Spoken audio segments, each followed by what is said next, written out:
bombshell news today. You could hear the tears rolling up in Scotland as Nicola Sturgeon announced that she will not stand for re-election to the Holyrood Parliament at the next opportunity. She's stepping down after a glittering career.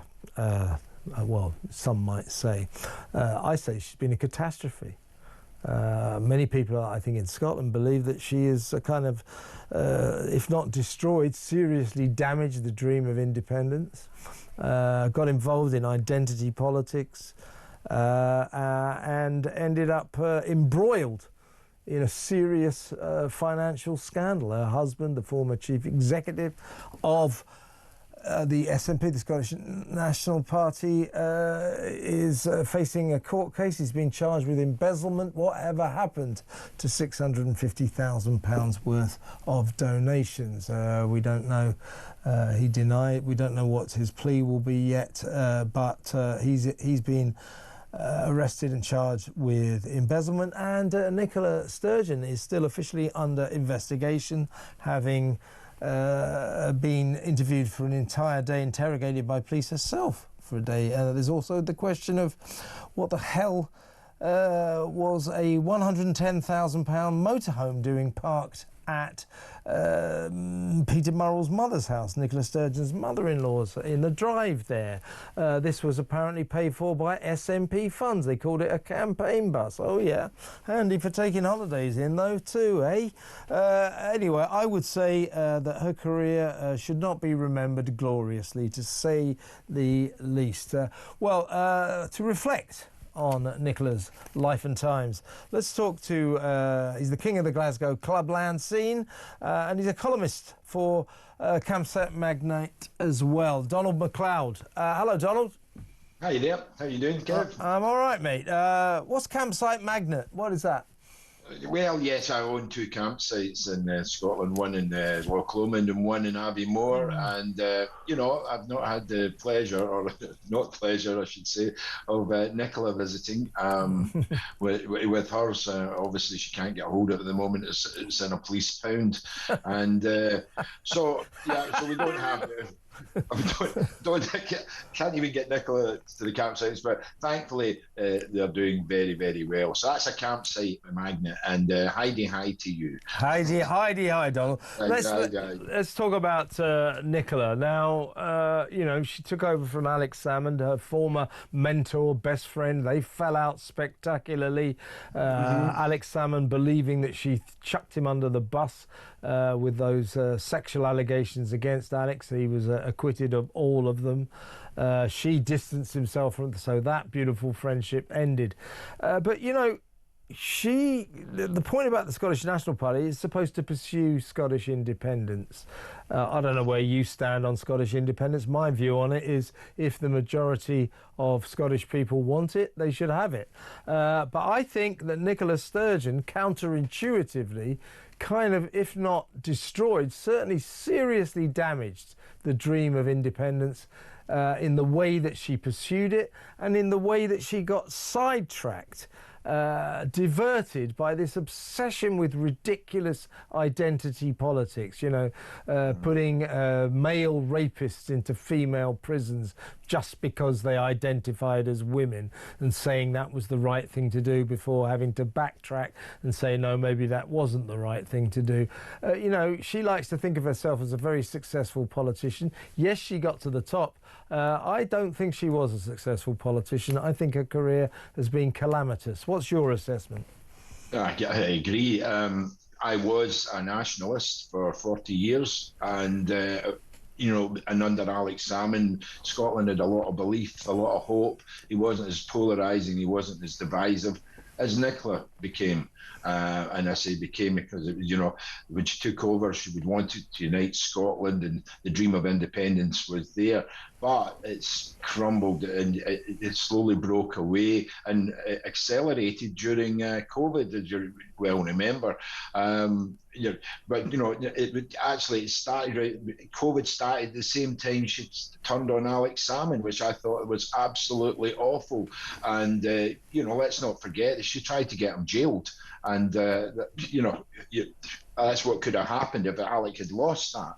And he will be remembered as Scotland's greatest ever leader, since days of Bruce or Wallace. She will certainly not be. She'll be regarded, her legacy will be one of division, a polarising figure. And let's say it, she failed in all her policies that she put through. She failed in education. She failed in the NHS. She failed in driving down drug deaths. She failed, and more, horribly, was the care home deaths during COVID. And the inquiry finds out that she deleted her WhatsApp messages. You couldn't make up. She failed in building a ferries. Remember, we launched ferries. Oh, the ferries! I remember that. Yeah, 350 million quid and rising, I think it is, and they painted on windows, and they still aren't working properly. The list of catastrophes just grew and went on and on. And yeah, during COVID, she started off fairly, firm, and people relied upon her and listened to every word. But she used that as politicise the differences between UK and Scotland, and nobody was caring about that. We were all just worried about if we were still going to be alive. Then the following month, we would have a business to go to. But she had her daily doomcast, and every day we'd had Nicola up there telling us what not to do and where not to go, and it just battered us down over a year and a half. Yeah. It locked us down. Yeah. We were the most locked down country in Europe. It was absolutely disgraced, and she failed to support businesses such as mine by taking the money from the British government and putting it into, say, like NHS, with it, just throwing money away at pay rises, British Rail, ferries, and not supporting the businesses on the street like retail, like hospitality. No, her legacy will be one. She'll be remembered for a baby box. That's what she'll be remembered for. Yeah, and my favourite innovation from her was during the COVID crisis, when she ordered 6 inches to be sawn off the bottom of school doors to allow ventilation to go through the classroom. Now, you mentioned Alex Salmon, Donald. Yeah. Proud to call him a friend of mine.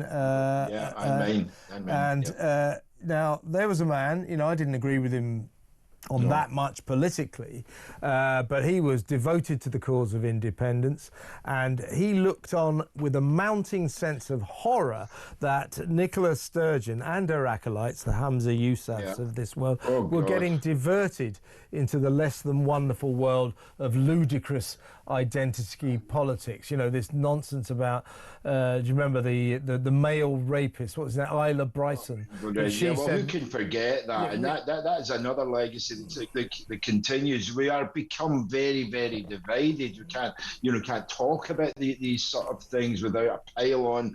It's just appalling what has happened in Scotland in the meantime. And let's see it. There's 19 MSPs, SNP, that are not going to stand for a re-election, and some of them are very good, nice people, and work hard. Michelle Thompson, I can think of one that's supporting for the workers for Grangemouth, but 19 are not standing for re-election. Who are we going to get in their place?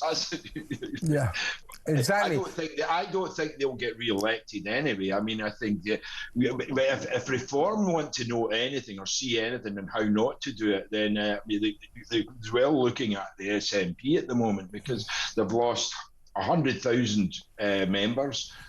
They've lost £650,000 of members' money, as you know, and I certainly think they will lose the next election. John Swinney, who's supporting John? I mean, I don't see it happening at all.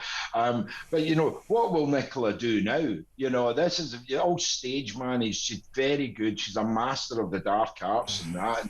And so, what will she do now? And I was thinking, and she is a stitch on for, I'm a celebrity, get me out of here. I can just see her flying out with a big baggy jeans out of a helicopter into the jungle. Or, something that she might be very good at. And Alan Cummins, it was interesting to see that, our best friend, Alan Cummins, the actor who's taken over the Pitlochry Theatre, who likes to dress up in America for the celebrity traitors. You can just see her going in, and that, my God, well, she'd be good at it, because Well, let's flying Donald. Let's so she may have a sort of reality TV future, but there may be more pressing issues in her life, because don't forget her husband Peter Murrell still facing charges of embezzlement. Whatever happened to that 650 grand?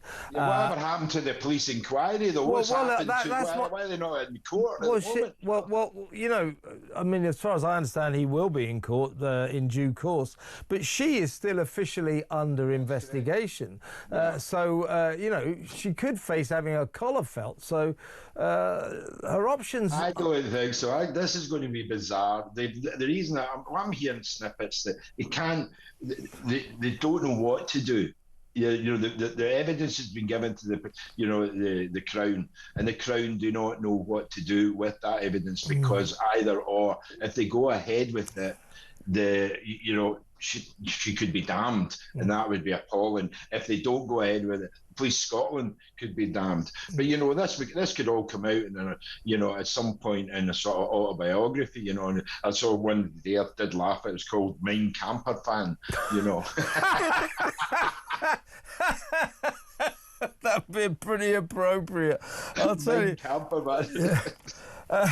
Well, listen, Donald, I think on that bombshell, I'm going to bid you a fond farewell. Great to talk to you. Really good to talk to you. Donald MacLeod there. He's the king of clubs in Glasgow. He's got all these clubs and businesses, and he's struggled under the SNP or under Nicola Sturgeon. So I wonder what she will do next. But as Donald said, whatever she does, she'll spin it, and she'll make it look as if she's great. But she's not great. She's had a terrible career.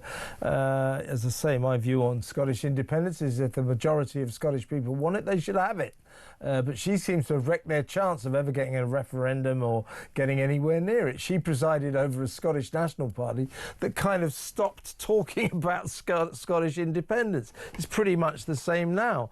You know, a Scottish National Party that doesn't talk about Scottish independence, it's kind of lost its raison d'etre, hasn't it? That's its central point. That's what it's all about. So she's left them in a terrible state. Humza Yousaf took over. He just did not have the ability to deal with the almighty mess he inherited. So farewell, Nicola. I hope life treats you well.